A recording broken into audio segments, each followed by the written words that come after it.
hard work, honesty, and kind of respect for the people that you work with. Follow those rules. Hard work gets you everywhere, I believe. If you really want something, no matter what you do, I never knew anything about PR, but I wanted to work in the scene, I wanted to work in music, so I knew that I maybe wasn't as clever as a lot of other people. I knew how to work 10 times harder than everyone else to get where I wanted to be. The harder I worked, then I started seeing the results, so you kind of work even harder to get where you were. Hard work literally gets you everywhere. I went to uni in Coventry, started going to this club called Carey's, met all these amazing people, fell in love with this music, house music.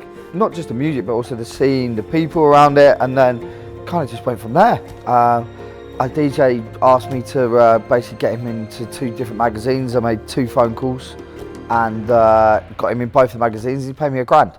I was like, this is easy. So I was like, how do I make a career out of that? At the start, I never really properly promoted myself. It was more of a word of mouth thing. We'd do a good job for someone would tell something else.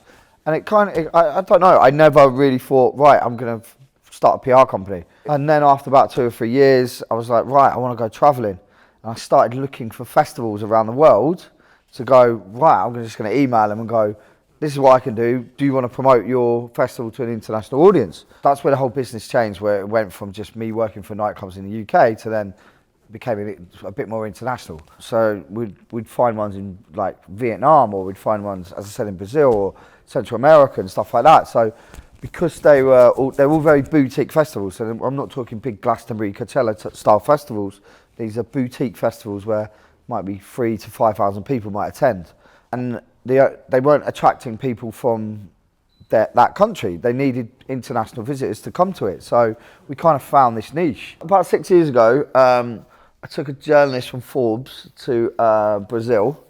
I said, I'll take you on a press trip, but you have to do a feature on me afterwards. So from that, she obviously wrote about the festival they went to, and then she was like, well, we spent a bit of time together, and she was like, you've got really interesting, like, this is madness, you've got a mad life. And I was like, probably the poorest person ever to be interviewed by Forbes. But from that, I shared that, and like, all of a sudden my mum knew what I did, and that got shared, and like, it kind of went viral. Yeah, it's like finding the story in everything that we do. Like, we also work for a lot of artists, that breaking artists that nobody's ever heard of before, but we have to find the story there. Or it could be like they're amazing musicians, and we've got to get that music into the right people's hands. So it's there's a lot of storytelling in that. But obviously we work in music and travel and lifestyle. So trying to get someone to come to a festival, as I said, in the Caribbean, is not that hard. I didn't employ anyone for 5 years. It was me. I'd be up at 7, I'd finish at 11. I've never actually employed someone that went to uni and done PR or had previous experience in PR. They were really into electronic music. They were obviously good at talking, good at chatting, good at explaining. Since now we've obviously grown.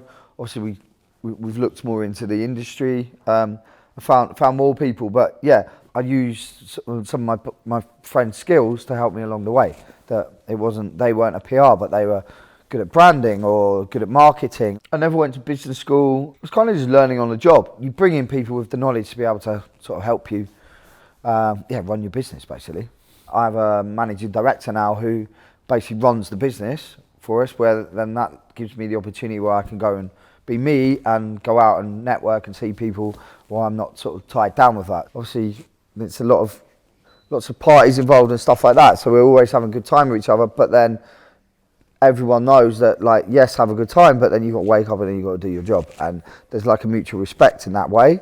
We sort of set out every 3 months, we'll sit with everyone and go, how are we doing, what are you doing, like, what's your next goals, where do you want to go with this? I think that's really important to communicate with your team. Even though your mate that you might talk to in a pub, you then have to bring that back into a professional level where you're like, right, how are you getting on the job? You've got to show, got to lead by example in a sense, that make sure you turn up every day and work, make sure you're here. I'm the last person to leave the office, and that creates that mutual respect, especially when it's your friends involved that are doing it as well. We're quite a sort of close family. I always think that hard work, honesty, and kind of respect for the people that you work with, if you kind of follow those rules. But hard work gets you everywhere, I believe. If you really want something, no matter what you do, I never did know anything about PR, but And like, I wanted to work in the scene, I wanted to work in music, so I knew that I maybe wasn't as clever as a lot of other people. I was like from a sporting background, so I knew I had to work 10 times harder than everyone else to get where I wanted to be. And the harder I worked, then I started seeing the results. So it's like then you kind of work even harder to get where you were. So yeah, I suppose my kind of advice is just hard work literally gets you everywhere.